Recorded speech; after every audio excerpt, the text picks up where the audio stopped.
Hello, everybody. My name's Milan Starcic.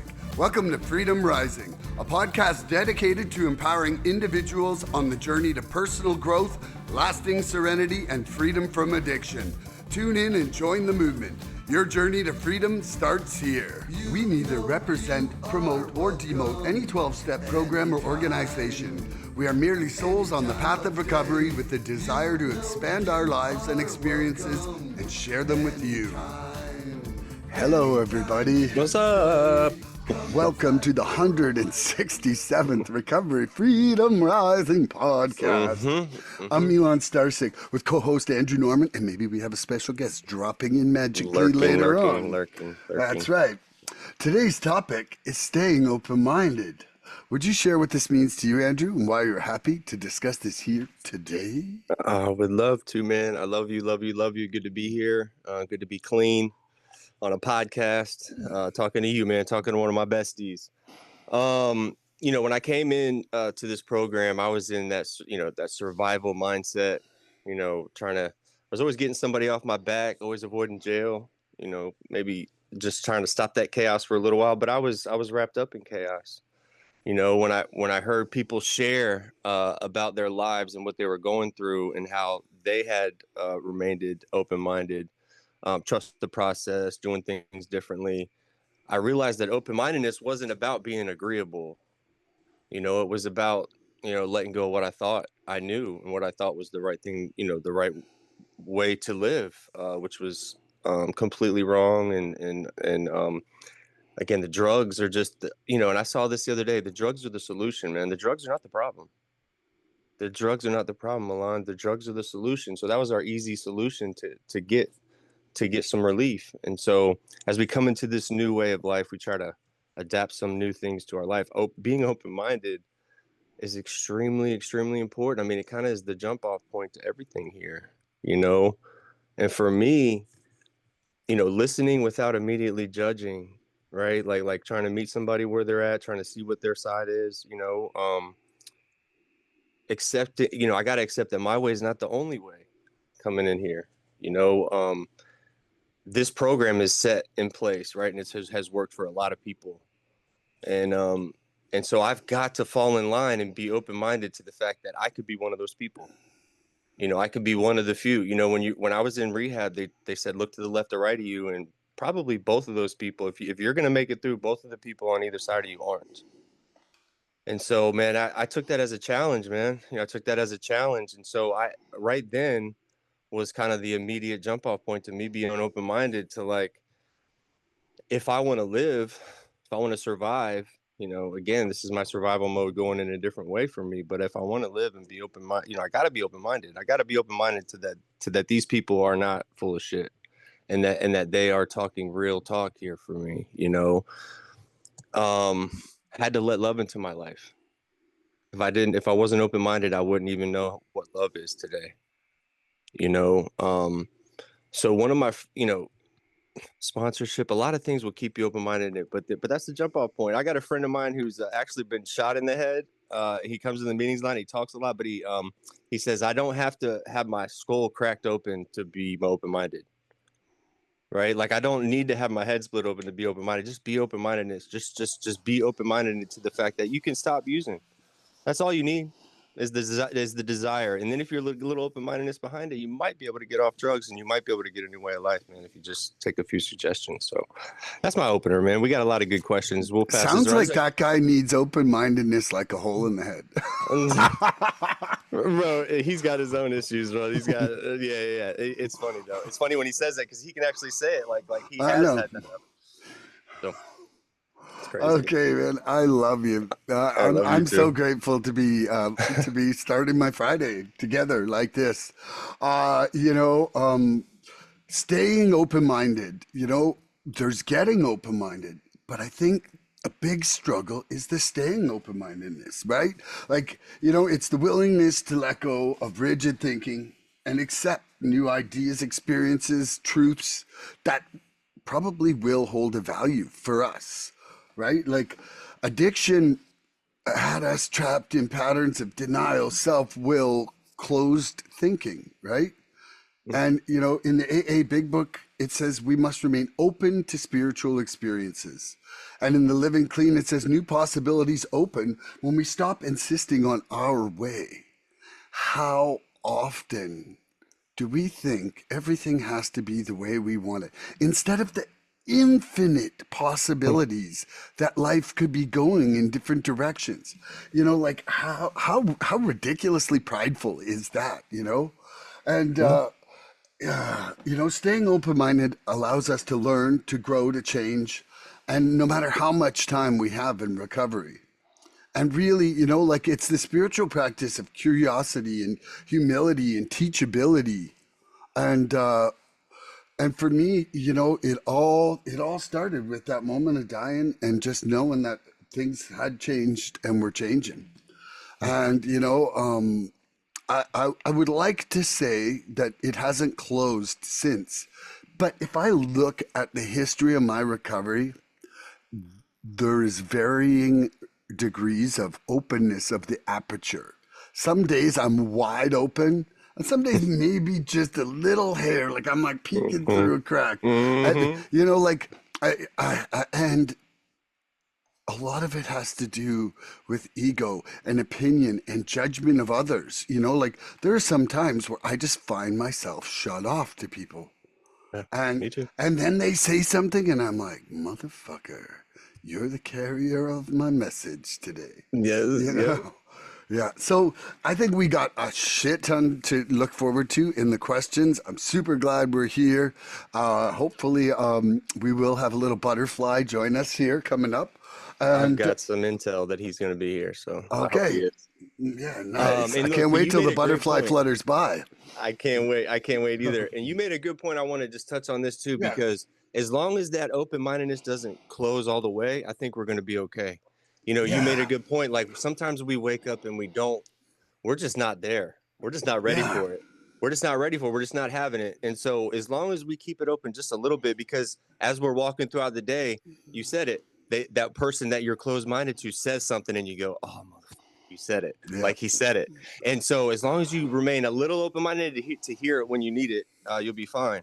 You don't have to be like ready to go all If you're day. a little bit open-minded, we can get the edge of the crowbar in. Even if we got to Yes. pry, we can put new Bro, ideas in. that's why getting to meetings and calling your people and staying tapped in is so important, because you're going to hear something from somebody, even if it's not in your network. If it's in a Yeah. if it's in a meeting and somebody's sharing how they just maintain not relapsing or whatever, man, you like fucking shit. Like it gives you just gives you some peace of mind and some like, man, It was I'm in the what right burned place. up my reservations when I Yeah, came in. yeah, yeah. Was just being sitting listening at a meeting. One random meeting burned my last reservations. Like, and man, if I wasn't there and didn't have my mind a little bit open, wouldn't have heard it. And it's kind of like it's kind of like my go-to. As long as I'm open-mindedness, I can get beat up on all these other fronts where I can just get beat up, beat up, beat up. As long as I'm open-minded, bro, I still got to fight. I still got some fight in this thing. Yeah, So, all 100%. right, we're gonna start off with this. What does having an open mind mean to you in recovery? Let us in, man. Well, having an open mind means I'm not right about everything, and like that, like I am literally living an entirely new life. What did that mean? Was that my old life wasn't where I should be and wasn't healthy for me anymore, right? So I literally threw out 95% of who I was and the way I was living. And there's a good chance that, this snake will need to shed his skin almost every year or few years if I want to keep growing. Like the one thing that this program has really helped me discover is that I can think I know everything and be completely surprised in that I really know next to nothing. So Yeah, even now where my life is different and my life is good, I can't anticipate the magic that's going to happen in the next few years inside my soul. Like if I've never experienced something and have not discovered it myself and will only find it by learning something new, I have no idea what's coming up. And to be honest, Like I'm at a really strong point in my willingness and like the excitement of where I am is really helping me make sure I don't close that door of open-mindedness. So I feel really lucky. I feel really like, no, you know what? It's not lucky. I feel really happy that I do so much with recovery Yeah. because it keeps surprising me, you know, and keeps surprising me with growth and information and new opportunities to try to be different, you Yeah. know? And as long as we remain open-minded, we're going to be able to stay fluent, right? If we stay open-minded, we can stay moving. This Yeah. disease can't hit a moving target, Milan. I heard that a long time ago. Yeah. So how has what does having an open mind mean to me in recovery? Just to kind of jump this thing off. Well, it was letting go of the illusion that these drugs and that could maintain my life going forward as a productive member of society, as we say, before I found these rooms, I was convinced, man. I was convinced that my way was the only way. Even when I got here originally, I still thought my way was the only way. I was like, hey, I'm here. I'm checking the boxes to get rid of this addiction. I'm checking the boxes to get rid of this addiction. I'm gonna go to as many meetings as I need to so that people know that I'm healed, and then I can just get back to where I was. But this program grabbed a hold of me, man. This program, the people in this program, guys like you, the men and women that gave me that love and hope and threw that shit on me when I first came in here, um, started opening my mind to actually a new way of life because we have a message, man. We have a message here that any addict can A, stop using drugs, B, lose the desire to use, and C, find a new way to live. And the whole first part of that, your promise at the beginning of just getting me to stop using drugs, like I was signed up at that point. But then when you're like, find a new way to live, and then I see y'all living a certain kind of way and you're happy, and I see this glow in your face, and I see a look in y'all's eyes that I want to have again. Um, I knew I had to give up that whole facade of everything I thought was right, because it wasn't. I used to argue with people, like against my point. Regardless, I wouldn't listen to other people's viewpoints. The willingness to listen, even when my ego says that I already know what the hell's going on here. That's open-mindedness, because my ego is not my amigo, man. So setting aside old beliefs, I got to do that before, because those old beliefs aren't going to serve me anymore going forward. That's what got me here. So even if they feel like comfortable, like old beliefs are going to feel comfortable, because that's what I've been doing my whole life. I've got to get uncomfortable. Part of being open-mindedness is being uncomfortable. And part of that uncomfortability is growth, right? That uncomfortable parts of when you're uncomfortable, you're growing. Like right there, that's growth. And so I gotta stay teachable too, Milan. I gotta stay teachable. Comes in with Hey, humility a does little that bit. mean you had a big lesson this morning? I I did. The lesson is still upon me, but that's okay. Look, I was able, like, I prayed like 3 times before I even got in here, and I was breathing, and I prayed, and I thought that this, again, I learned a lesson. I'm gonna be okay regardless.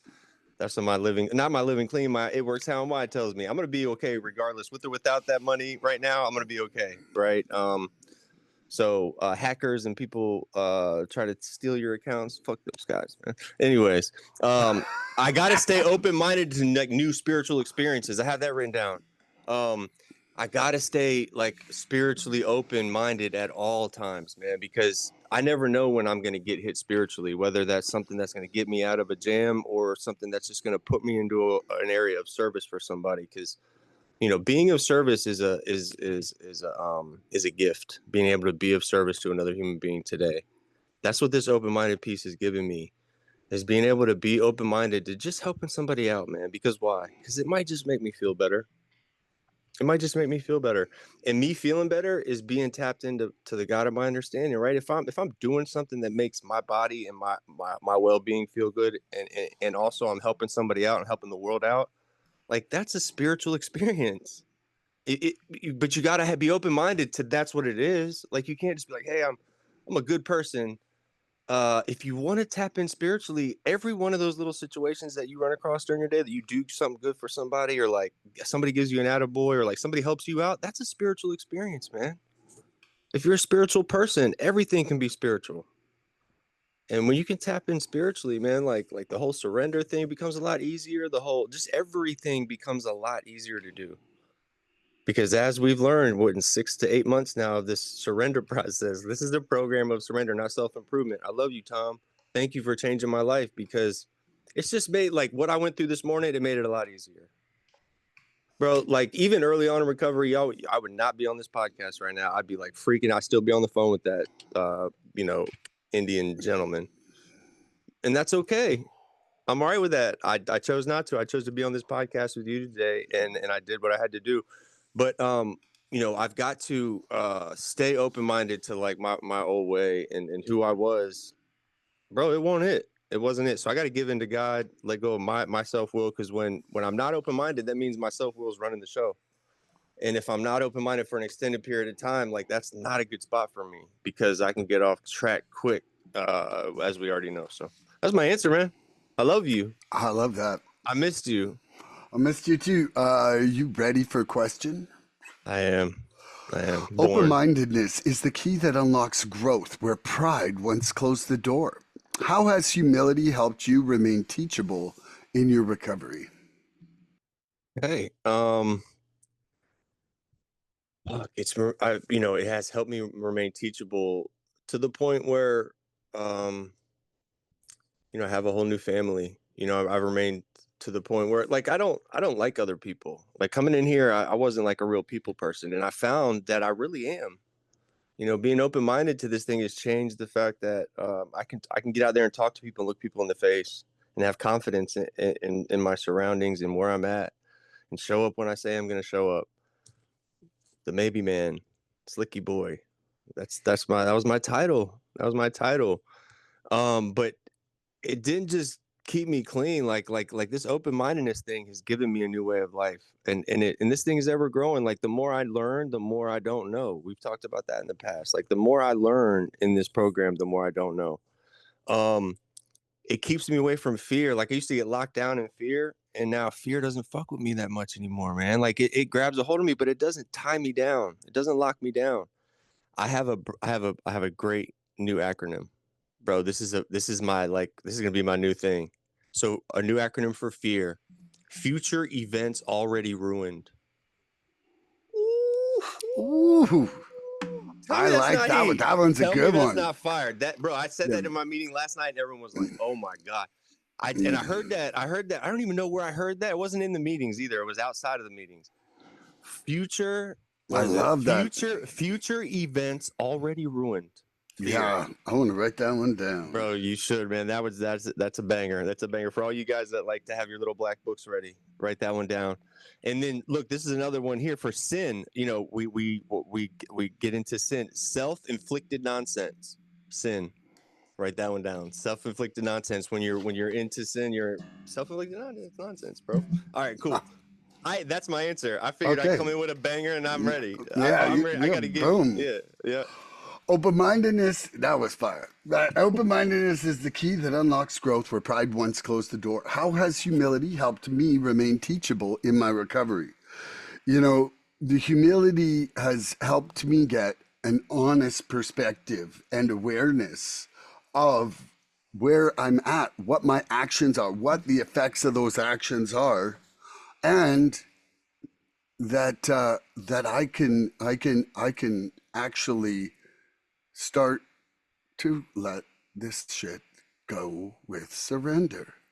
Like, I can actually use surrender as a tool that can help me just open my mind.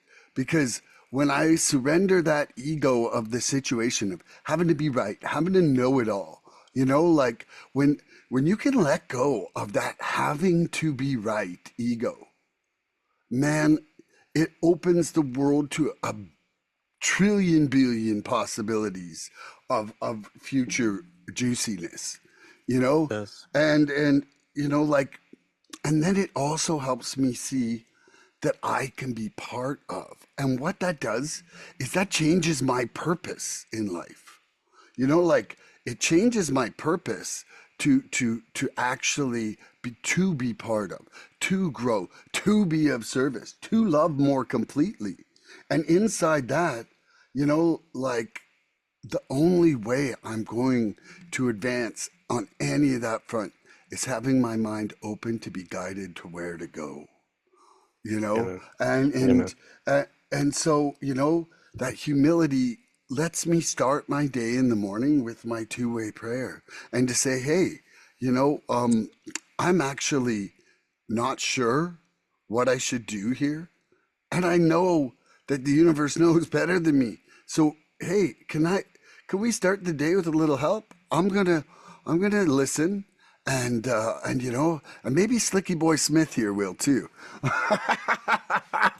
I'm Slicky sorry. Boy Smith. That's funny. You go calling yourself Slicky Boy, and I was like, well, he would Slicky definitely have an S Boy. last name. That's funny. That's But so funny. so it humility lets me see that it's okay to be the cog in the wheel, and Yeah. not think that I'm the big wheel and everything's got to roll in my time.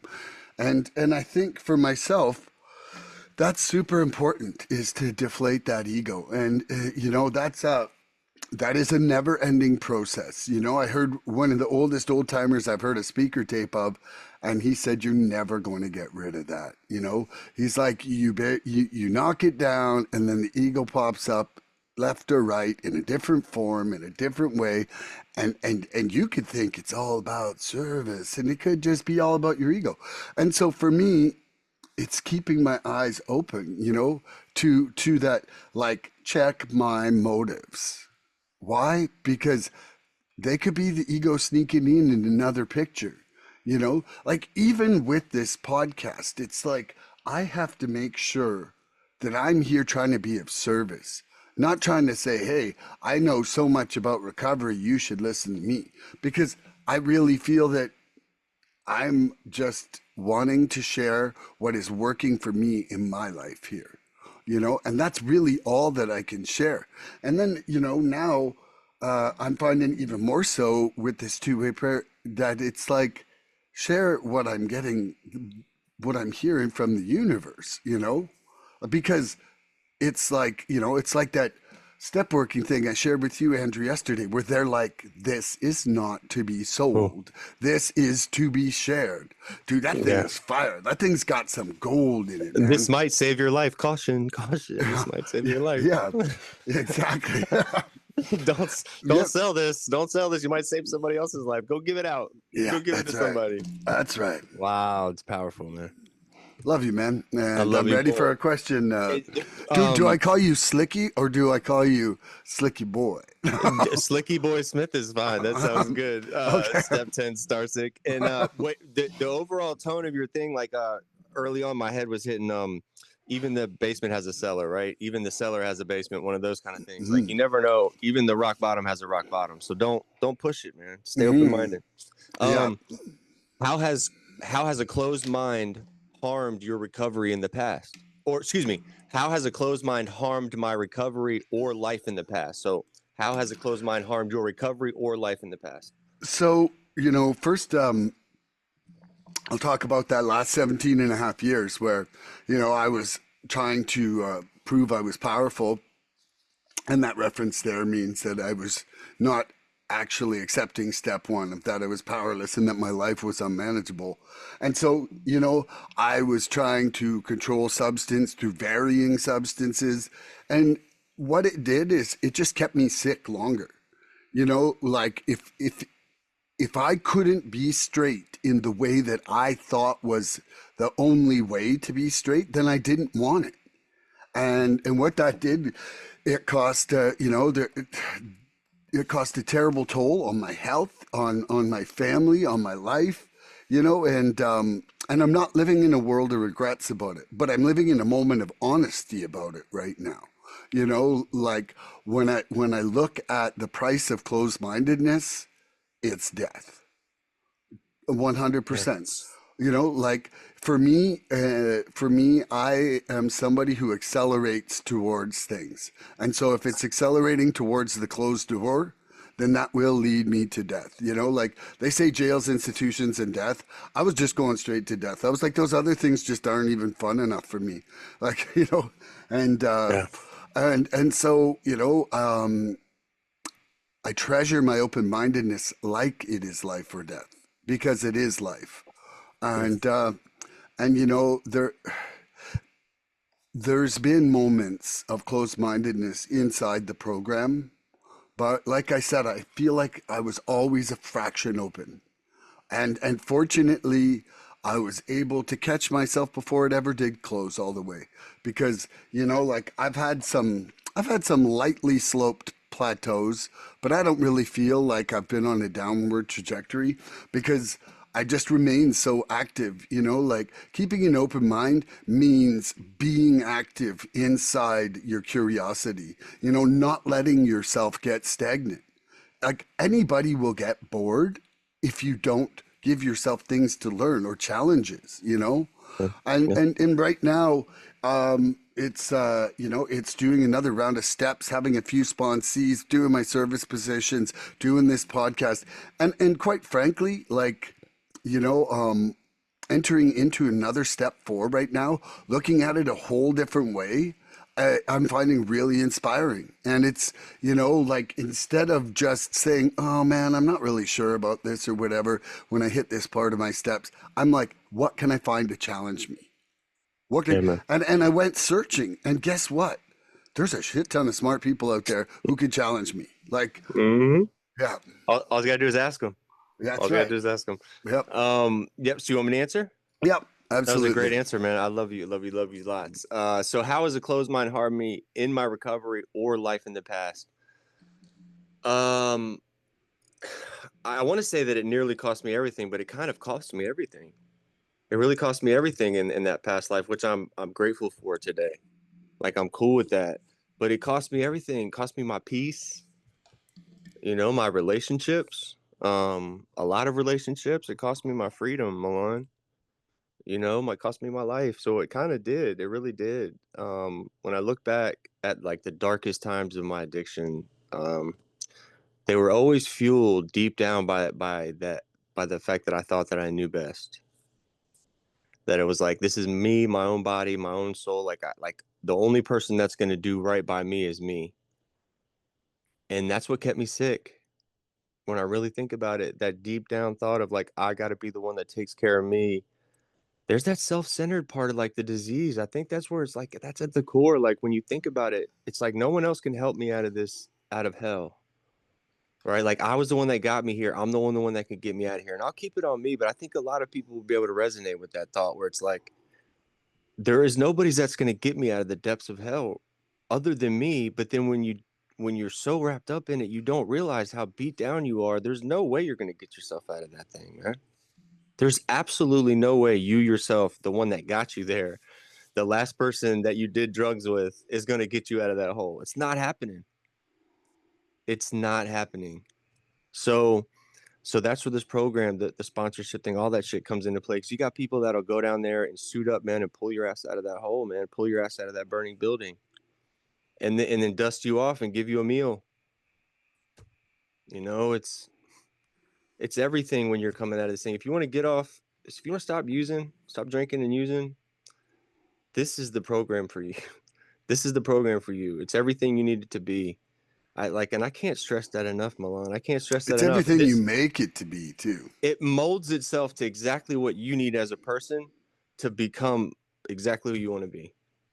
But that's scary as an like for me. I think that's why a lot of people don't do it. It's scary. It's scary to And it's change work. everything up.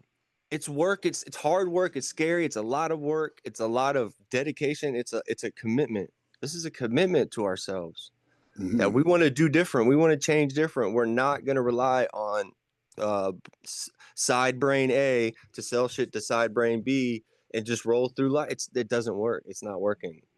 That does not work. Most people, it works. Most people, it works. But even normal people, I call them normal people, normies or aliens, if you will, they got to go to therapy. They got to get into reading clubs and groups and things like that. Everybody has to get some kind of like community. Some people are just super loners and super like what is it called, where they're just like the dark, like being by themselves. Some people are just super isolated and they Introverts.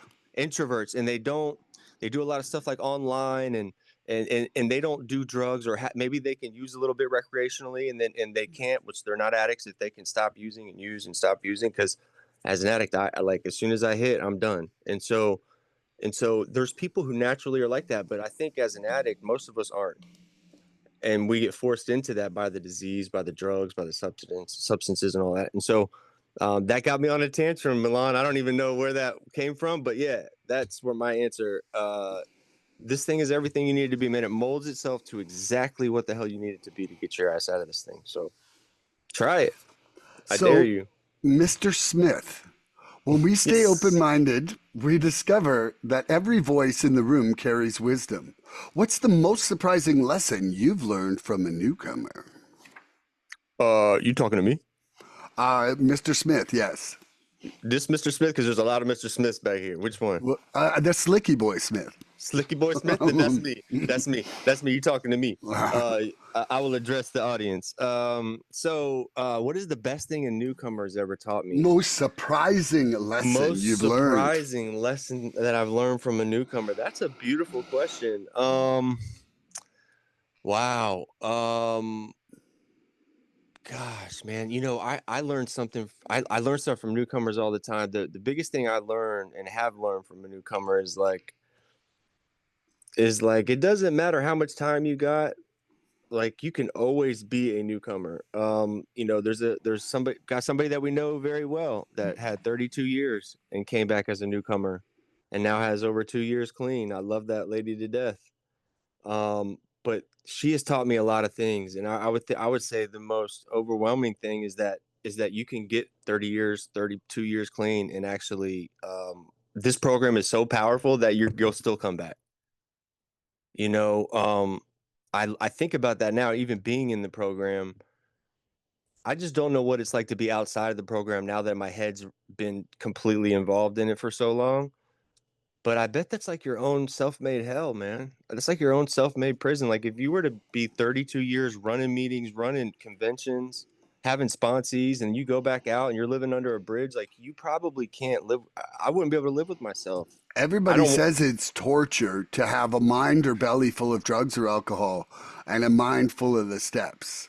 Yes, man, it's just to think about that place just seems really, really torturous to me. So it's a place I want to stay away from.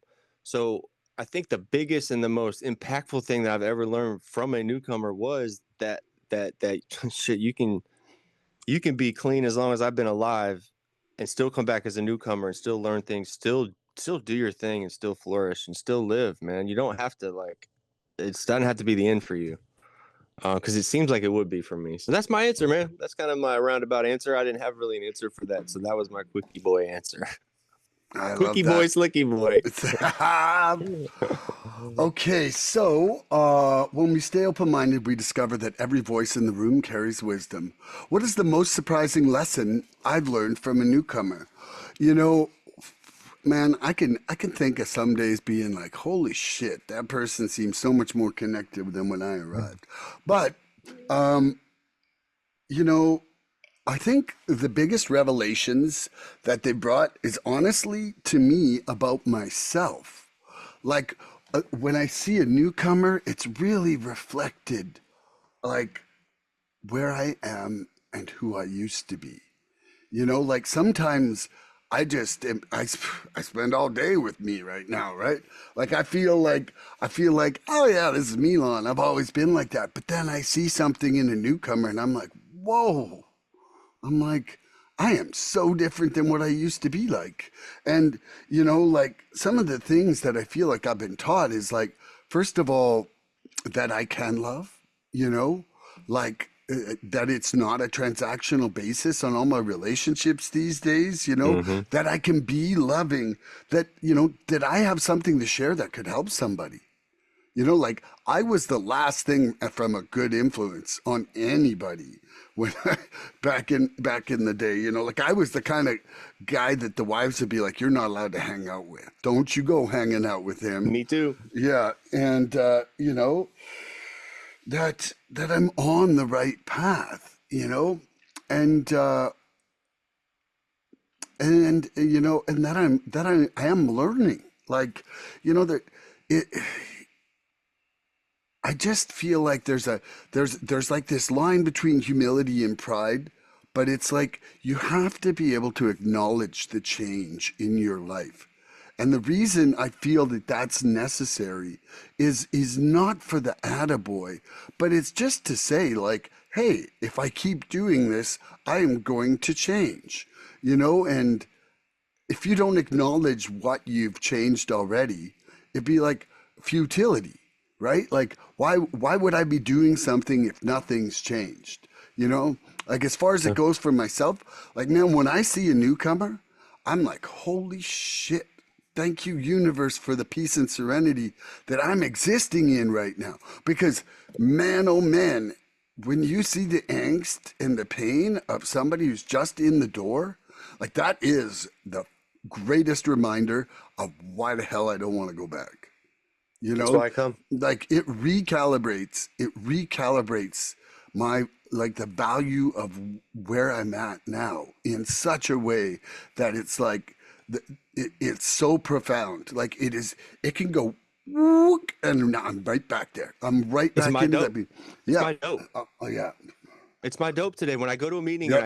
I hear that and that quiver lipping, they can't even hardly talk, and Yeah. they're just striving to be like don't Yep. even know how to unmute the button, and they're just Yeah. like I can't do it, bro. Yeah. It's everything I need, man. It changes everything for me. Yeah. And I'm like, thank you. Like it Yeah, pops a gratitude into that's my my mind hit. That's faster my than hit. anything. Yeah. Okay. And guess what, everybody? We got our brother from another mother, JJ from Told West you. Virginia, rolling into town. JJ, Told I'm you. just going to roll you right into a question. When we stay open minded, we discover that every voice in the room carries wisdom. What's the most surprising lesson you've learned from a newcomer? Most surprising lesson Yeah, that surprising. I've Isn't learned. that tricky instead of like biggest or smallest or. But, you know, what's surprising message? I think what just becomes obvious is that the newcomer, and I mean, it happened just recently, and it was so beautiful because um, brother was coming back from another relapse, right? And he was just so beautiful. The progression, you know, that it takes many of us, and you know, in the hopes and prayers that we come back one more time, then we go back out.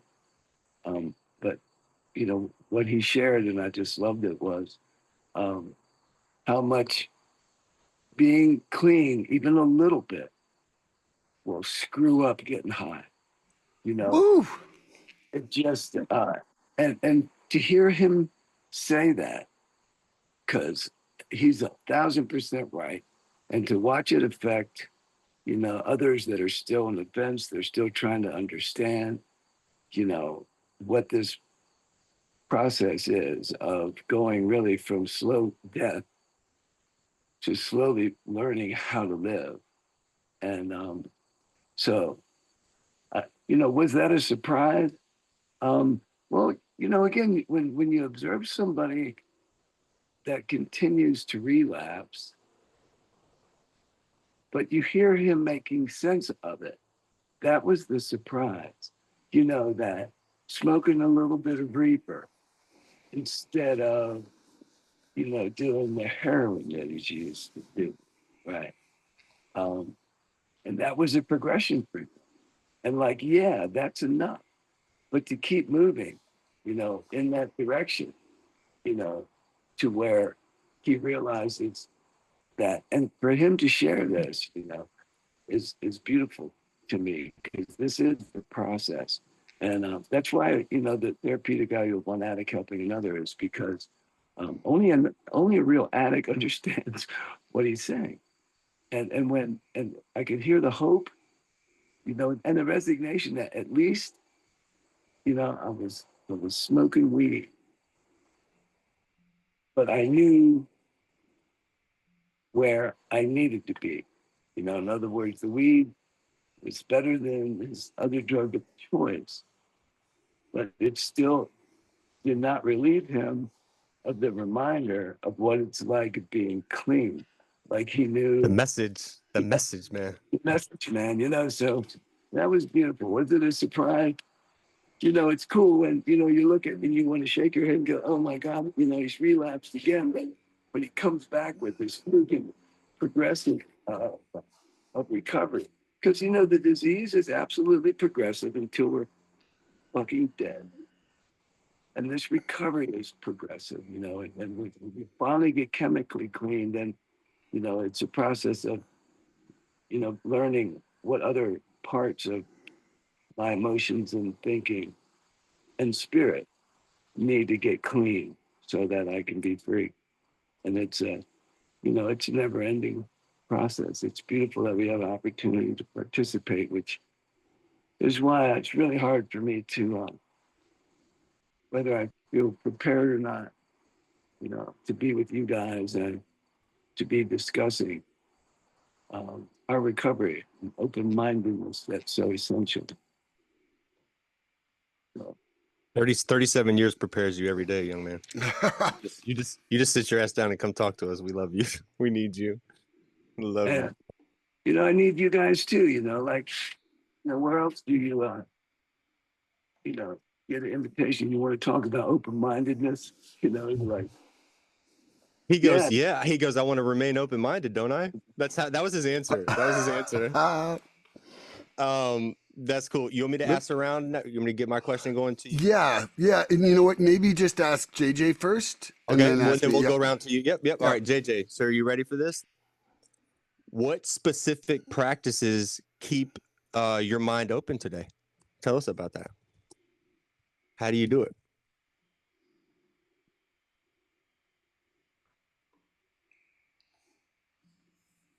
No, I think it's practice. I think, learning. I still listen to the reading, like the readings that we read, and sometimes, I mean, surprisingly, it doesn't go to the blah blah blah blah. It's like I listen to it, and be, again, I mean, you said it during the break, and I'm conscious of when I say that this shit gets me high. It's like I don't mean to trigger anybody, but it's like my imagination is fired by the word. It's beautiful. That I listen to, and there'll be things, Lord, when I I was at the Massey unit recently, was asked to just share, to the local rehab, to go in every month or so, and when they have a change of addicts, right? And to listen to our readings, it invariably gives me direction, as to why I'm there, and why they're there, and so the question was, how do I stay open-minded? What specific practices keep your mind open today? I think communication with other addicts is really important because I have a beautiful friend that will tell me you're being closed-minded, and at a point where I, That hurts, don't it? Well, yeah, it's a surprise. Like I am. You are. No, you are. Right. I'm not. You were closed-minded. There's I did a very, very little bit of research. I opened that. It works how and why.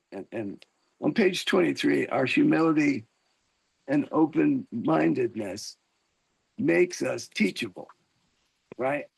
So, again, that's where, if I know everything, life's fucking boring, right? I mean, really, right? If I know it, it's like, so what the fuck, Yeah. What are we doing? Yeah, what keeps it exciting is, knowing that there's a newness in every day, and the world will overwhelm us so often that we miss that gift. And it's, so, and even in recovery, we get so overrun with the benefits of recovery that, it's happened to me, for periods of, my recovery life, is that having the ability to respond and function and become productive. I've still been blessed with staying involved, like I got high and went to the bar every fucking day, you know, before. So that's been, when someone says you still have to go to those classes, it's like, uh, you I know, get what? I'm out here in the country, y'all. So, we don't know. So I don't know. I don't know if y'all heard that. That's this trend. Yeah. mm-mm. We didn't hear it. Yeah.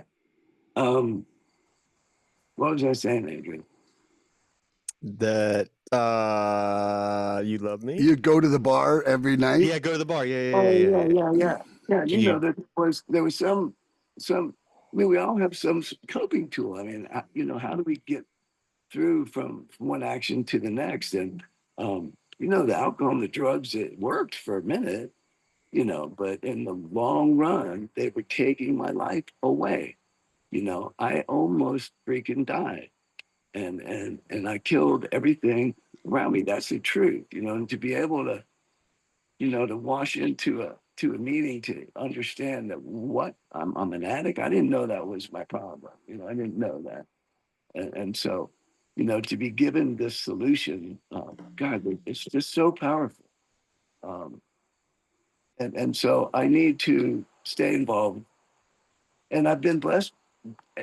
Well, in the back of my mind when you ask that question is that what practice do I do? Is like I don't like the pain of life. And the drugs and alcohol want to pretend to be a pain relief, but they're not. They're just not. They're not a permanent fix. They do not resolve and guide and blossom into something new. They just don't.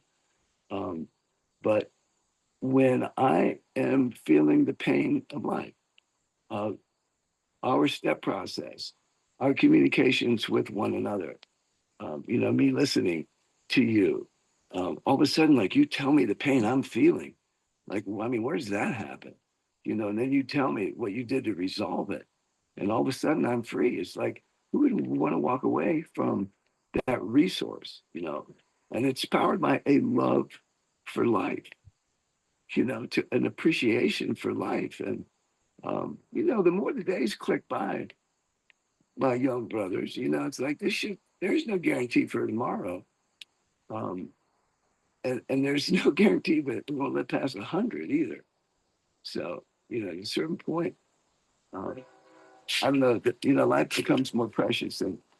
And so it's easier when the pains or the conflicts or the challenges come to go to the source of solution for me, which is this fellowship, predecessor fellowship, the spirit of life. I love you. I love you so much, JJ. You just made my day by coming in here and being on this podcast with us. You just kind of lightened up my mind and load. I was coming in here just hot, man. I came in here a couple minutes late just because I was dealing with some stuff with my bank. Actually, it's actually a bank story of mine. But thank you for being here, man. I fucking love you, bro. I love you. I'm gonna ask you, Milan. Yeah. You ready? Yeah. What specific practices keep your mind open today? Tell us about it. Woo. Well, I'm going to sound like a broken record, but trying to rest and exercise and eat better food, those three things are like my calibration.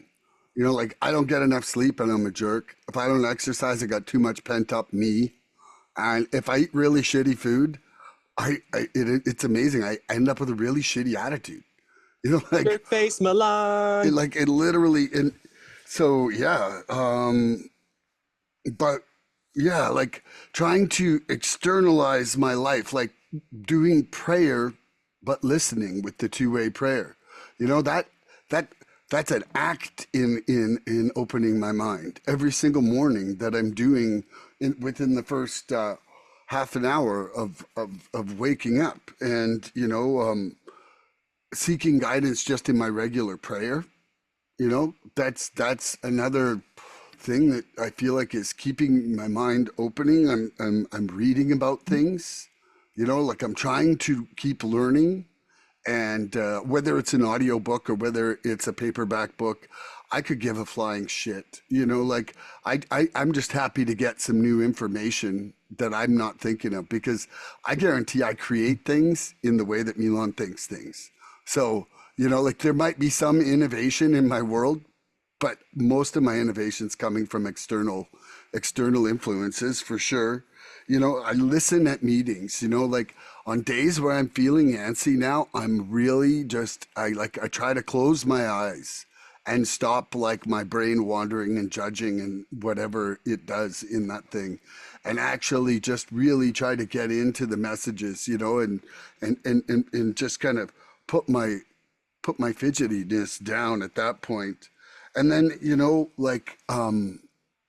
one of the things now is, I think as I'm getting deeper into things, is I'm questioning my motives. And when I'm questioning my motives, right, I'm opening my mind to see that I'm distorting things still.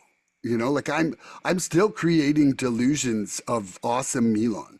And that awesome Milan generally isn't the villain in any moment, even when I am.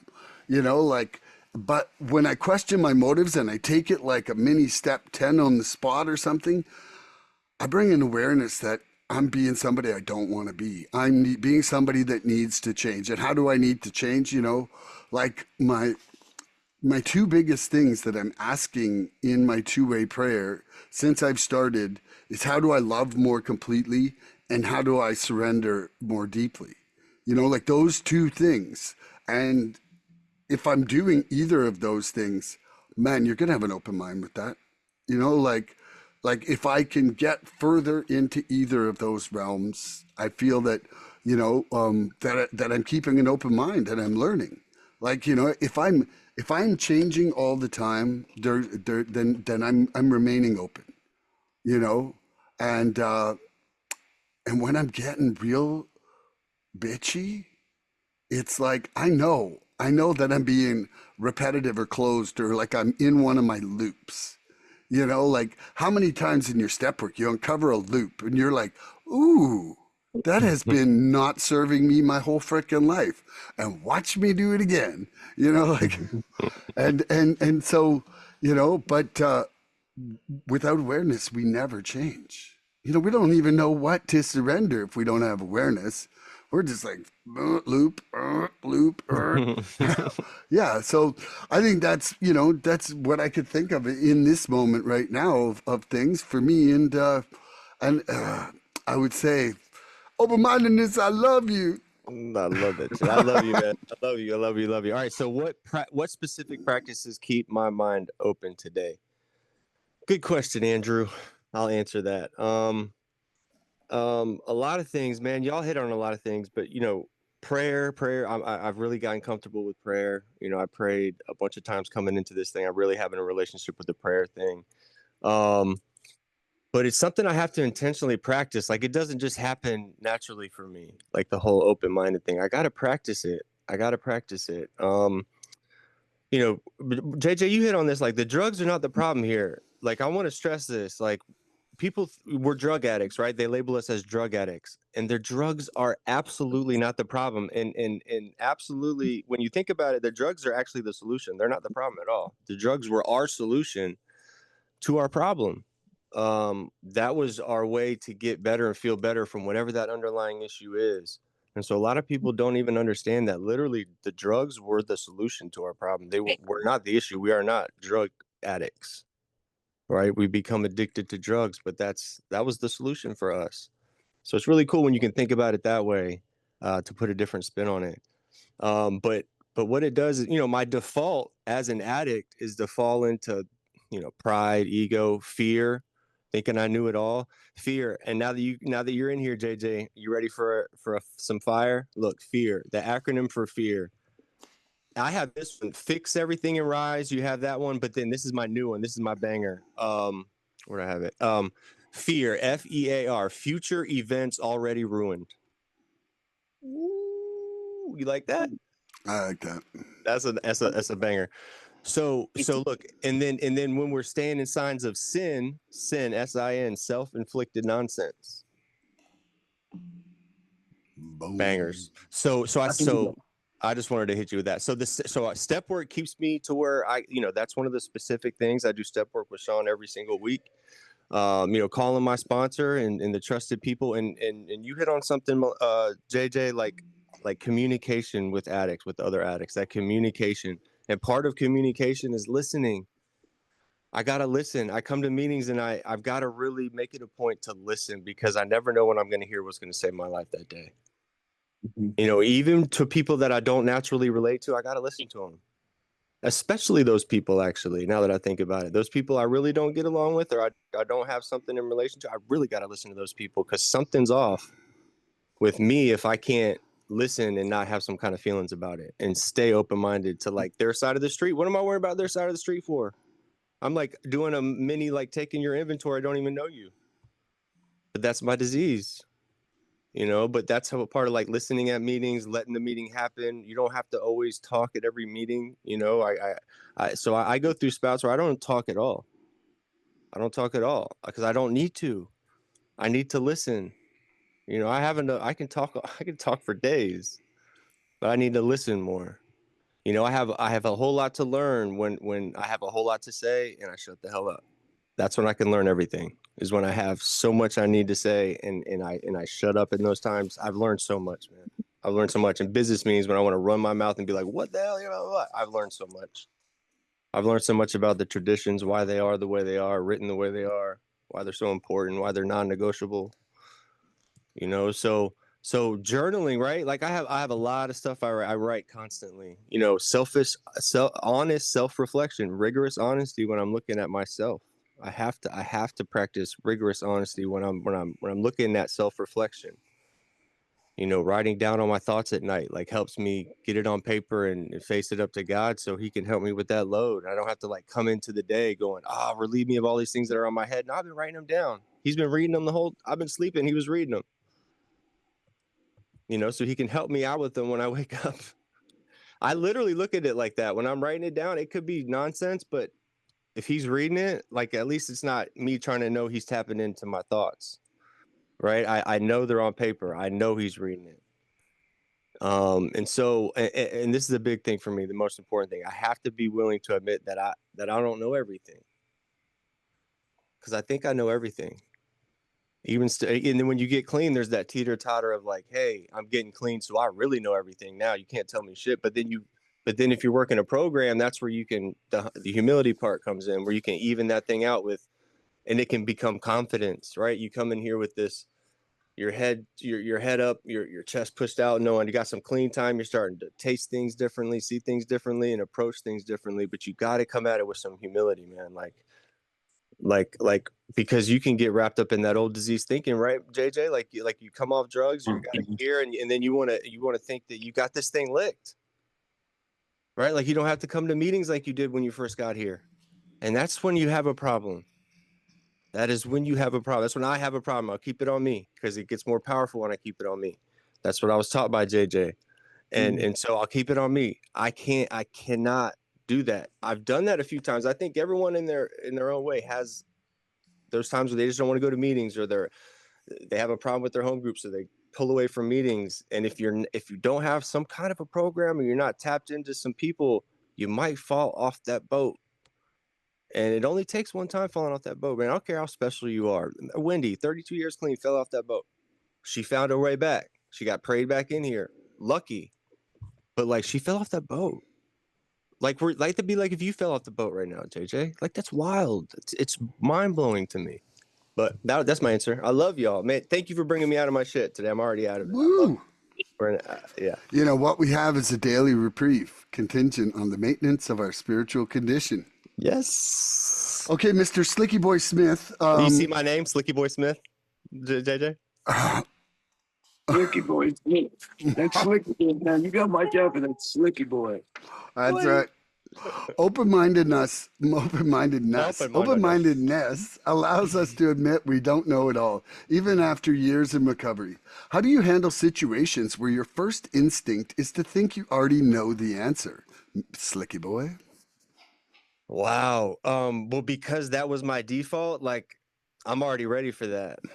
Like I feel like I already have my defense. I already have my first line of defense ready for that. Like I'm already ready for the answer after that because my initial thought is not the right one, and usually my second or third one's not the right one.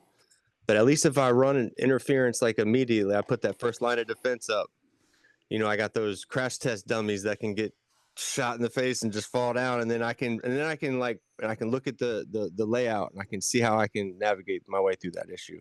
So it's almost like a gut instinct to just not do that, to just stay away from that instinct and that gut reaction instinct. So that's my answer. I'll be quick and easy on that one, man. I have an instinct reaction, a gut punch reaction to not lie in that, and to pause and have some kind of discernment going forward before I do anything. So I love that. And Mr. J.J. in West Virginia. Open-mindedness allows us to admit we don't know it all, even after years in recovery. How do you handle situations where your first instinct is to think you already know the answer? Honestly, I think if I think I know the answer, I give it. There we go. yes, I do. I think that that I step into it. Like it happened last night. I listened to Brother love Share, you. and that and then and then you find out whether ropes. I step in my own shit here for a minute. And that that I mean that's what's staying teachable. Being able to back up. Because again, I mean, I'm not into you know self-inflicted pain. That's sin. Um, Yet most of my pain is self-inflicted. So I think that over time, I've learned to trust and be discerning, which is what I think I heard Andrew say, is that he pauses now. I don't always pause, but if I'm in question, yeah, I will sit for a minute, and I'm more confident in this process and in the teachings that we are trying to learn. That you or I statement. I mean, like, what do I know? I mean, I'm so conscious of what I don't know, but what I do know, there's a responsibility for me, even to risk you thinking I'm a fucking asshole for saying it. You know what I mean? Yeah. So not to be that's humility. That again, that and Andrew sort of came around to paraphrase it, the open mindedness on that page 23. It says humility with open mindedness makes me teachable. But I have to have uh, the ability to admit that I'm wrong. That's what I mean. Like if I step into it and it doesn't go well, it's like, okay, Jack, you know, did you learn what you were supposed to learn? Like, like you didn't know Let's what clean our boots off and get on with business, right? with business, and because it's not for me to get embroiled in a fucking fight. I mean, that's just not, I don't have to do that today, and so there is a spirit direction that is okay, it's time to surrender, Jack, and listen, to what's going on. Um, I looked the definition up of open-mindedness, right? And you guys might have read this to begin with. I don't know. But the willingness to search, I love this. Open-mindedness, right? And what are the three things that are indispensable? And if we don't have them, we're fucked. Honesty, open-mindedness, and willingness. Willingness, right? The spiritual principles that we have to, it isn't praying on your knees or standing on your head, or the spiritual principles were honesty, open-mindedness, and willingness. And it's like, wow, what a freaking relief. I had no idea that that's the way my spirit will operate, and I'll connect with the God that I will come to understand. Um, so they're indispensable, those three things. So I need a willingness. This is the definition of open-mindedness: to search actively for evidence against one's favored beliefs, plans, or goals, to weigh such evidence fairly when it is available. So it's to question when I think I know something, Search actively against that. right? Isn't that amazing? Like, Oh, I don't like that. I don't like that. I don't like that, JJ. I hear you, but bro, there's so much freedom in that. It's like, Yeah, I it's talk with, uncomfortable.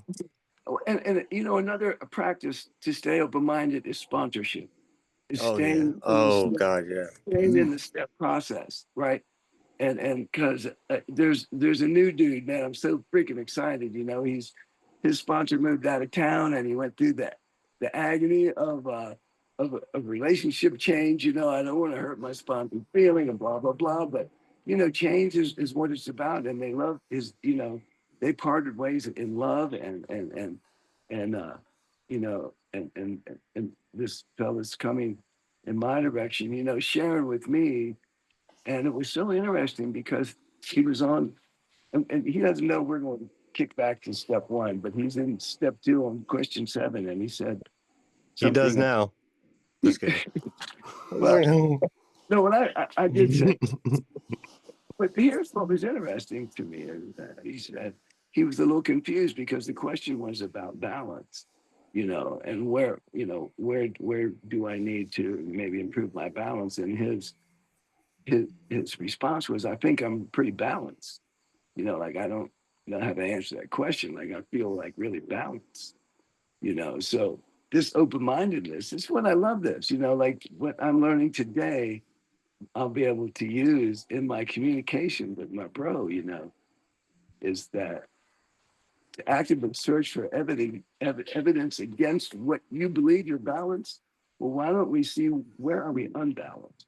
And that's back to our first step admission, right? To confess with reluctance.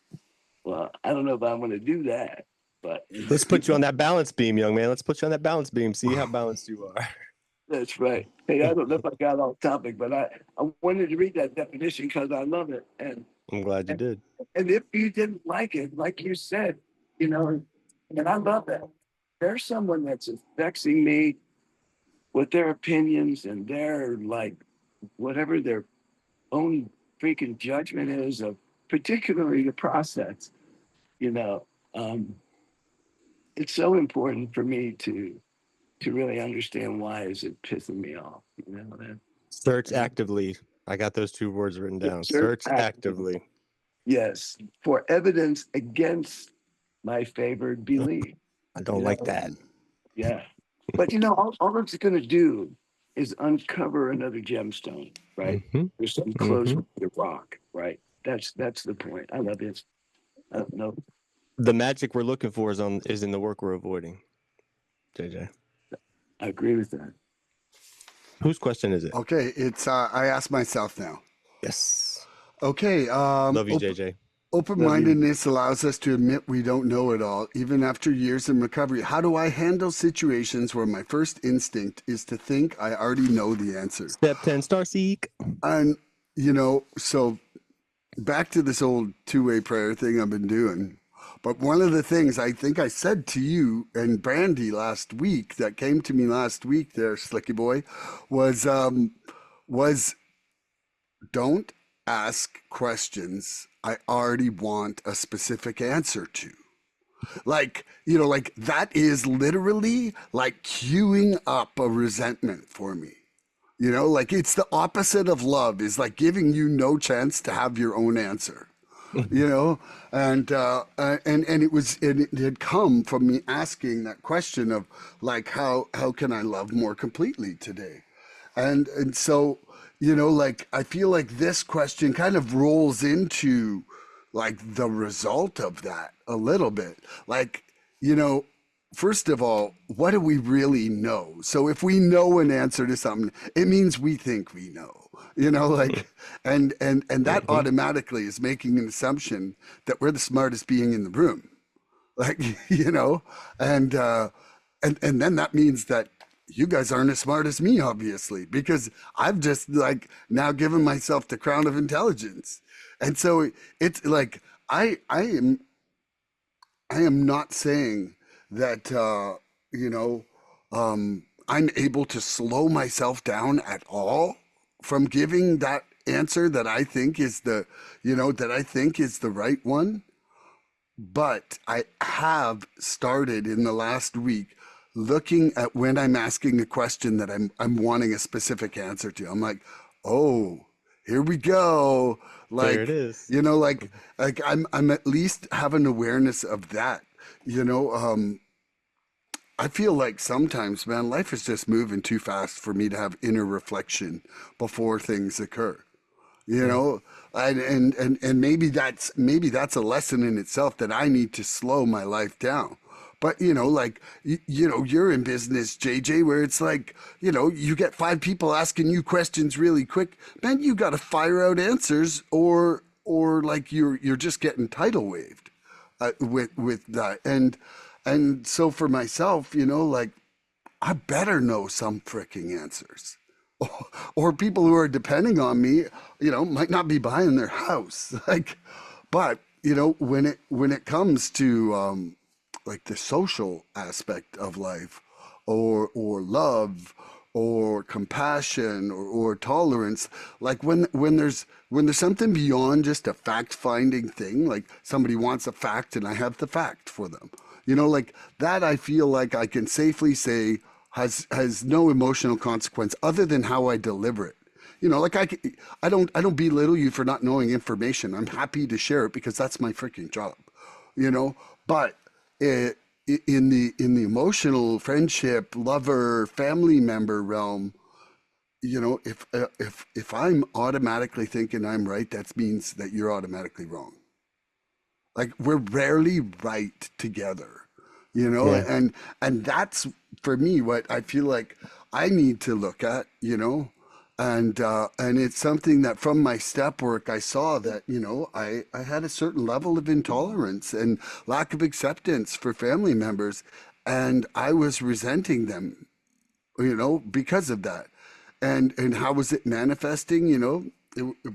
By me saying that they were wrong if I thought I was right. Like I had a lot of should I or deserve, like I deserve this kind of treatment because I laid out that kind of treatment, and when you're not giving it back, I was mad at you. And it's something that I'm learning and going through now, to just try to reduce those expectations. And that involves also asking questions that I don't like I need to actually discover their needs, and that means that I need to actually not have the answers before I'm asking the question. And I think I got a little bit sidelined there, but it's all right. You got another question That for us there, Mr. it's Smith? perfect. I do. All right, coming to your way, JJ, the spiritual giant. How does open mindedness help you in relationships today? Tell us about that. How does being open mindedness help you in relationships? JJ, and I'm an addict. Hey, JJ. You know, well, Milan just nailed a number of things for me. Um, when I'm intolerant, I'm not being open minded. I'm not considering uh, the other person's reality. And Andrew, that that's most evident uh, with Caden and I, with my son and I. Um, so it really does take uh, this spiritual giant some serious ass work not to act like a freaking asshole. You know, um, my spirit. I'm so grateful, but it needs continued um, adjustment.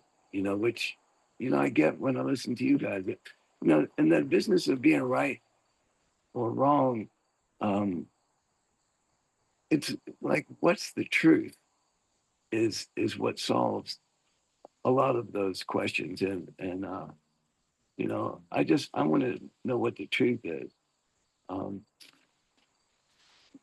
and I hate saying so often. I realize that when I listen to the podcast, edit that word out, those two words. Um, I'm involved in a relationship that's become right intimate, and um, the the importance of being open-minded. I mean, that's where the growth has occurred. Just amazing to me. No, love motivates that for me. The ability, to have love uh, keeps my mind open. Um, my selfish needs will close my mind, because I'm laser focused on what my selfish needs are. So, Andrew, the question, just say it again. How does open-mindedness help you in relationships today? Yeah, yeah. It's golly, it's so important. Um, and the more intimate a relationship is, boy, your shit's really on the line. You know, um, and to really, I have to trust God to risk that kind of love because I don't have that kind of love. You know, um, so this whole process of spiritually awakening. uh, I'm thinking about that relationship, and simultaneously, my brain is thinking about my work relationships. I've had some serious conversations there, and where I have to understand, like as the boss and knowing what I know. I mean, God, man, I've hurt myself so much by thinking that I know what I'm doing. But somewhere there's a blessing, and I don't know whether it's humility or I'm just a simple-minded motherfucker, is that you know, like it's often easy for me to go, man, I don't know what I'm doing, and open my mind and ask God for help, you know. Um, but it really it's profoundly helpful when I sit back and relax and open my mind to consider the full relationship. Where's this other person at? It's St. Francis again. Can I understand? Rather than expecting you to understand what the fuck I'm telling you, right? It's like the more I open my mind and I step back in to and this has been really recent epiphany, to where I'm getting it. Whether I've practiced it in the past, I didn't realize the significance of trying to understand, where the other human being, where the situation really is. Um, but it empowers me, to and I think Milan was touching that.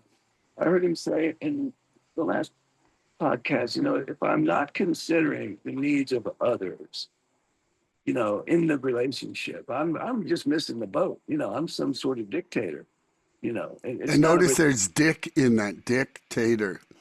uh, no, Yeah, it's acting like a dick. You're 100% there's no right. coincidence. No, nothing's wasted, right? Mm-mm. So I don't know. That was I beautiful, man.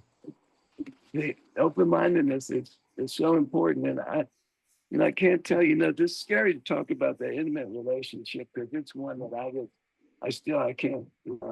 It's hard. I have to trust God is all I can do. I just have to trust God. And the experience is one that I've never had. Because the order of events and just everything. It, you, you know, I was in sponsorship step work once, and this beautiful brother that we had this together. He said, I cannot manipulate what God can orchestrate. Ooh, Ooh, hold on a second. Hold on. I cannot manipulate what God can orchestrate. God can orchestrate, Ooh. and Thank you, whoever did that. that's what, and he didn't hear that. That came out of his own spirit. As I asked him, I said, "Did you make that up?" He said, "Yeah, it did." Rah, rah, rah, rah. So um, it's the truth. It's so beautiful. Beautiful, man. And that's in the surrender. And that's, and I don't get there. I'm not open-minded. So I love you, man, and that's the answer.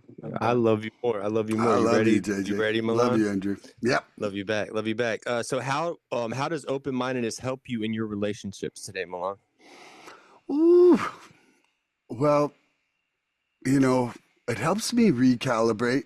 And I want to say, especially after something's happened, like it makes me realize, like, I'm not just like fight and forget. Like, I'm just not that guy. Like, if something happens, I'm going to walk away. I'm going to sit in my own self righteousness for a minute, you know? But then I start to be like, hold on a second here. Like, something happened this morning, and it wasn't big. It was tiny. But what I realized is I walked away, I thought about it, and regardless of whatever was said or done to me, I was like, am I being of service today? Am I being of service of this person? And what came out of this was that this was my morning epiphany today, was service that I choose isn't really service. Like, real service is doing the thing where you're like, fuck, I don't want to get my boots dirty right now helping that guy or whatever it is. And it's like taking the service that nobody else wants is real service, like, or just that you don't want, like to actually make yourself uncomfortable to help somebody else, I believe is the real service inside things. Like, it made me stop and look at myself, and I'm doing a lot of self-will service right now. And I might have this big list of stuff I'm doing, but it's all stuff I'm cherry picking. It's all stuff. And when something was asked of me that I didn't want to do because it was going to take an extra hour and a half of my day, oh no, poor Milan, to help somebody who couldn't even do it themselves, I was like, you're a dick. You're a dick. Like, I was being the dictator. I was half potato, half dick. Dictator salad. Yeah, dictator salad. That's right. So, yeah. So it really, for me, yeah, I think, I don't even know what the question was, but I talked enough there, and I'm happy with my response. Well, I know this is going to be a good pod. I know this is being a good one because there's a lot of answers that we have no idea at the end if we answered it or not. So I know this is going to be a banger because I know when we have a lot of those, we're good. So how does open-mindedness help me in my relationships? Slicky boy Smith Johnson. Well, it's transformed the way I relate to people. Relating to people is a whole different process for me today. And when I really think about it, what it allows me to do, guys, is it allows me to listen. Listening is such a vital thing in communication. Listening is such a big thing for me today. I listen to understand, not to just reply.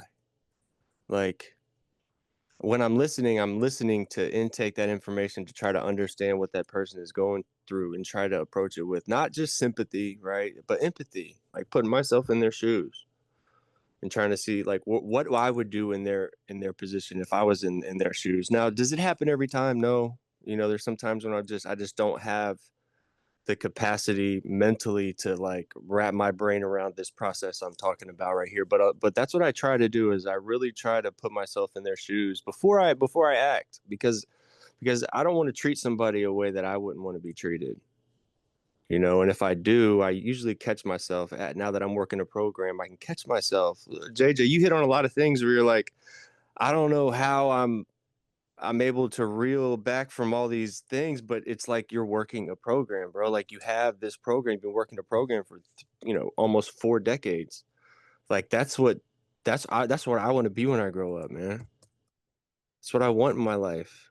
You know, it gives me hope to see men like you come into our, and you still have to be in meetings, right? This shows me I'm in the right place. I'm doing the right things, and I'm surrounding myself with the right people. If in fact I want to stay clean for the rest of my life, like I can do this.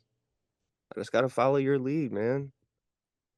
You know, so um, part of that, pausing before reacting, that's another thing, that pause button, pausing before I react. And then what I'm getting ready to react on this, is it out of unconditional love, or is it out of a place of control? Like before I do what I'm getting ready to do, before reacting, right? Because they could be right. A lot of times somebody, if they're coming at me with something, most of the time they're doing it from a place where they honestly think that they're right. And so I gotta visit that. um I can accept that other people's experiences are real, even like if I haven't lived them.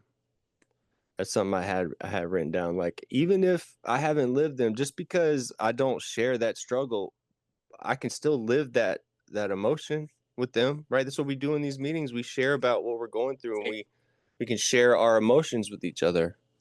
You know, it allows our hearts to connect. Honest sharing, the antidote to our diseased thinking, right? It also says honest sharing at meeting level in our basic text somewhere, that it's one of the highest forms of prayer in our fellowship. JJ, honest sharing, it's a form of prayer. So if you don't think you're praying, if you don't pray outside of the meetings, but you share honestly at meetings, you're praying. That's what my books tell me. Hmm. So empower yourself to grow from there, you know, on this prayer thing, because man, as soon as it starts talking back, JJ, things change, doesn't it? You start getting answers. Milan, you're starting to get whoosh answers. Whoosh, gust of wind, gust of wind. So look, man, I've got to, release the need to control my outcomes, because when I am in there for control, the second I think about control, guys, I'm out of control. The second I think about a control of a situation, I'm out of control. And so I have to release that need to control all the outcomes, because a lot of times I got to just fall in line, guys. And a lot of times, if I just fall in line with the traditions and things like that, like it falls in line just like it needs to, whether I agree with it or not, almost every time.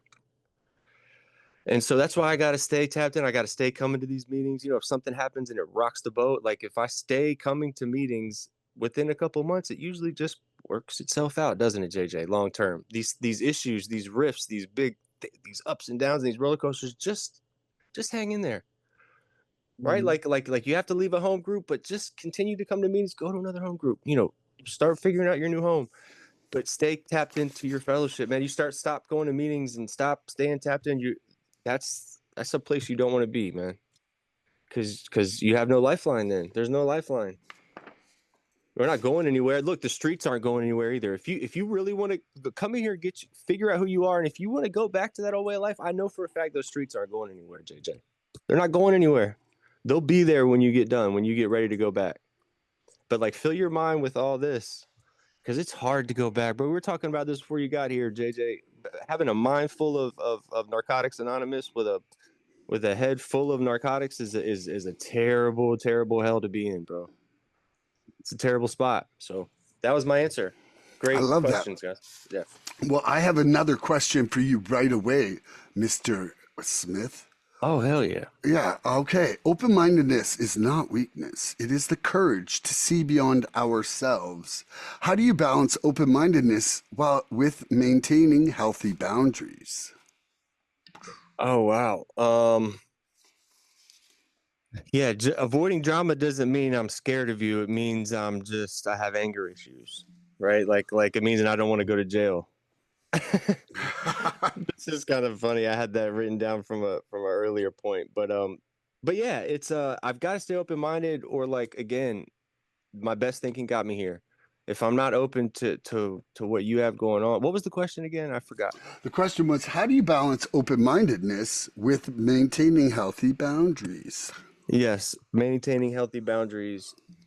Obviously, if it goes against my program, if it goes against what I have going on currently, then I got to step back from that. And so boundaries, maintaining those boundaries is very important. You know, if I set a boundary and I don't follow through with it, my brain keeps track of that too. me not following through with a boundary or something that I said I'm going to do. So it gets easier to do it the next time. I got to follow through with those boundaries. As long as it keeps me clean, that's the barometer there for me, is like, as long as I'm staying clean, like, I'm good. Like, it might piss some people off. Staying clean must come first, JJ. Staying clean must come first. Outside of that, I can figure it out. Like, if I piss somebody off, if I've done something wrong, I can always come back and, I can apologize. I can ask for forgiveness. I can make amends to whatever it was, whatever situation it was. But you know what I mean? Like, you gotta stay right. You gotta stay right, man. So that was my answer. Quick and easy, man. On to the next one. Love you, I bro. love that. Okay, Mr. J.J. from West Virginia, Woo, woo. unleash your potential. Open-mindedness is not weakness. It is courage to see beyond ourselves. How do you balance open-mindedness with maintaining healthy boundaries? Repeat the first part of that. The first. Open-mindedness is not weakness. It is the courage to see beyond ourselves. Yeah. How do I balance open-mindedness with creating boundaries? With maintaining healthy boundaries. With maintaining, which means you have to create it first. I'm not far enough in the country. Do you hear all this noise and shit behind I me? love the noise. I love it. I don't hear any noise. Yeah. I hear Well, crickets and just little things are beautiful. I hear chiggers, but that was just the popo out after somebody with the loud Chiggers siren. sound like. I'm glad you didn't hear it. Creating the boundaries. My open-mindedness can absolutely make it difficult for me to. The police is coming. Yeah, you hear that? jails, institutions, or death. Sorry, man. I had to do that. They're rounding up crickets, Andrew. Or they just see him like pull out behind you, like skirting tires in the dust behind you, like skirt. Right. Dukes of Hazzard. Dukes of Hazzard. Get it. Put the fucking Slurpee down. I'm just kidding. Go ahead. Well, in the old days, they could have busted us for gathering. We were talking about that last time. They would bust us in the. We were trying to hear a message. They put us in jail. Yeah, they were scared, and they don't have to be. I think the significant thing for me is that my open-mindedness, as I consider this, it allows me to be sometimes sloppy with the boundaries that I need to establish. I don't think. So what's that mean? Is that there's a lack of discipline. I mean, if I'm trying to understand this for myself, there is a lack of discipline, because I find that happens. My open-mindedness and my ability to tolerate stuff keeps me from establishing a boundary that really is much more necessary. Again, I'm thinking of Caden right now. My son, and I have yet to make a list for him, and to which that's setting some boundaries that discipline would help improve both of our lives. So there's the tricks that what I'm trying to identify here is my disease of addiction that really wants to spin me into confusion, to where, so what's that mean? That I have to be closed-minded? You know what I mean? Like, I'm too open-minded to make to create a boundary. And to a degree, I do have to close things up, at the risk of pissing him off, right? So It's from love, though, JJ. It's from a place of love, right? Like, love, it can control that, right? Like, your love is controlling, like, being able to put that boundary up, even though it might hurt him. or whatever. Well, it'd be uncomfortable for him for a minute, but I don't know that it would be. I think to some degree, like I, I'm hungry for the discipline because I know that's where my freedom is. Makes And sense. he may be the same thing. So that's what I'm saying. This is the disease of addiction in action. It is whatever self-centered fear is manifesting in the inability to do that. It's hanging me up from freedom and hanging him up from the freedom. Um, um, yeah. So that's a good question that I need to contemplate more and incorporate in my freedom. I see the wheels spin. I smell the wood burning up there. Yeah. Thank I you, love you, man. JJ. I love you guys. Okay, so openness, open-mindedness is not weakness. It is the courage to see beyond ourselves. How do I balance open-mindedness with maintaining healthy boundaries? I mean, it really boils down to whether I'm being a jerk or not for me. Like, am I am I creating a boundary that's really just a reciprocal transactional relationship? Like, am I like, I want them to treat me a certain way because I'm doing this, and then it's like me cashing in my good Milan card for the good Michelle card in the example with my wife. And so I think for me, it's like I need to be looking at my motives again, similar to what I was saying. And, like, am I acting honestly, purely, unselfishly, lovingly? And I mean, really those, because if I'm not, I'm probably not being open minded either.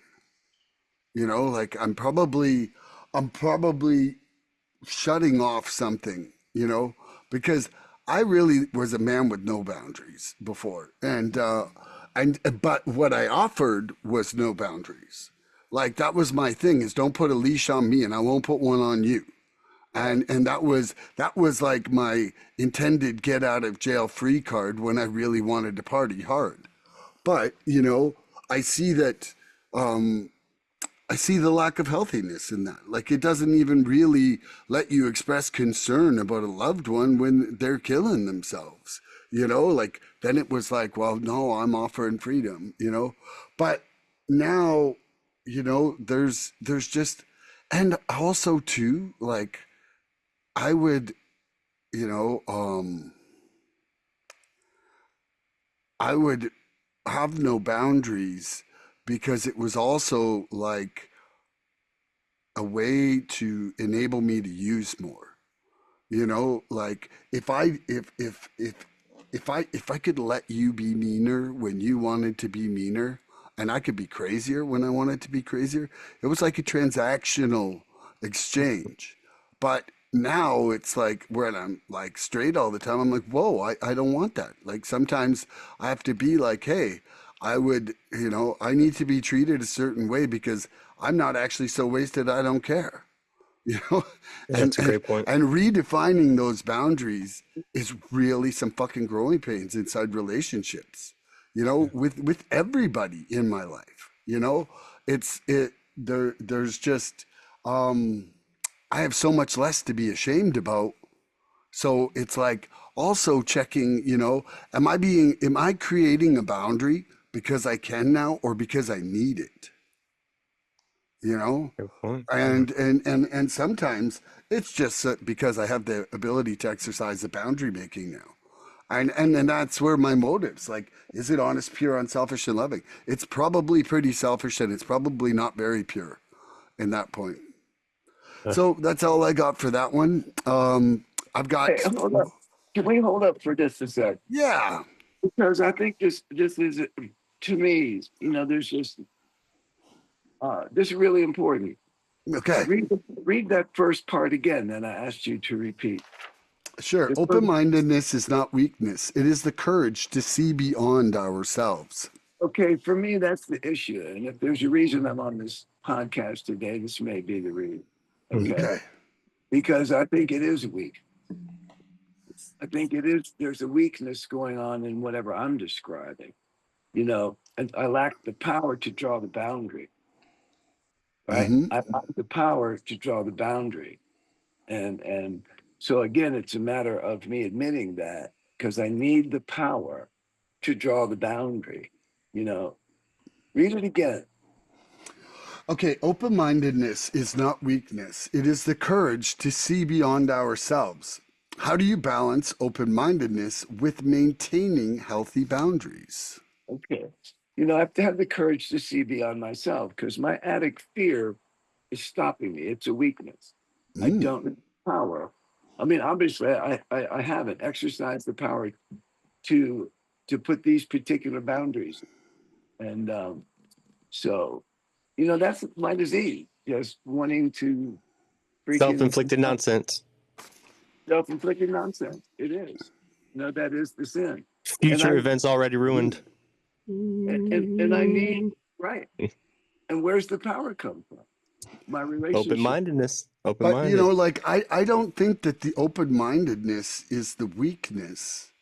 It's the open mindedness is like what allows us to see the full selection that discernment can help us be guided towards. Like being at a buffet. It's not a weakness to see all sides of everything. And in fact, like where it says the courage to see beyond ourselves, because it's really weak to only say we're right all the time. Get out of self-will, man. Like, Gotta see beyond that. Yeah, and so, you're balancing your open-mindedness with maintaining those healthy boundaries. And how do you know the boundaries even healthy without open-mindedness? You don't. You Yeah. can't. That's No, beautiful, man. yeah. No, and I hear you. It's interesting in terms of how my disease is using open-mindedness though to allow. Um, I'm not being open-minded. I'm being undisciplined. I'm being fearful. Really, simply said. And I guess if my mind wasn't open, I wouldn't be able to admit that to myself, because I see that is what the issue You is. wouldn't even see the whole picture without Yeah. open-mindedness. Like the discipline comes, hand in hand with, first of all, the discernment to see what that good, healthy thing is for you. And the discipline is to take that action that would be healthy for you. Yeah. It's the jump-off point. It's the jump-off to everything. Well, it's a measure just in real life because of the relationship, to continue to learn how to parent, because Yeah. that's what's going on, Yeah. and in my relationship, it's the same issues are going on, Yeah. and our disease of addiction would manifest in the dysfunction, and that that's where I'm at 37 freaking years, right? Yeah. Is knowing that there's so much that I have yet to learn and employ relative to our process, Yeah. and again, my problem is a lack of power, step one. So, I come to believe and so, this process Yeah, works. steps 1, 2, and 3 is surrender, identify, and turn it over, JJ. You know what I mean? Call me later if you want to talk a little. I was going to say, I think we can talk later. I might be able to help you out a little bit just to get you in the minds of where he might be coming from. You never know. Call me. So I've got to go with my daughter, but man, JJ, We're thank gonna you stay for here and dropping continue. this. We're gonna stay here and Yep. continue. So you go ahead. Okay, well, I love everybody, you. I love you. everybody out there, Hey, would love you want to JJ. Thank continue? you. I can No, transfer hell host no. to you. Hell no. I was just kidding, Okay. man. I was just joking with you. Well, I Me love and you JJ guys. would, but yeah, I love you too. And everybody out there, tune in next episode for gosh, more thank you, JJ. recovery fun. Remember, Bye-bye, everybody. Future events already ruined. Please help us help others. If you'd like what you've seen here today, please subscribe and share this podcast and help us get to 100 followers. We're looking for interaction with our audience. So please email recoveryfreedomrising@gmail.com or contact Milan Starcic on Facebook with questions, topic suggestions, or just comments. We'd love to hear from you.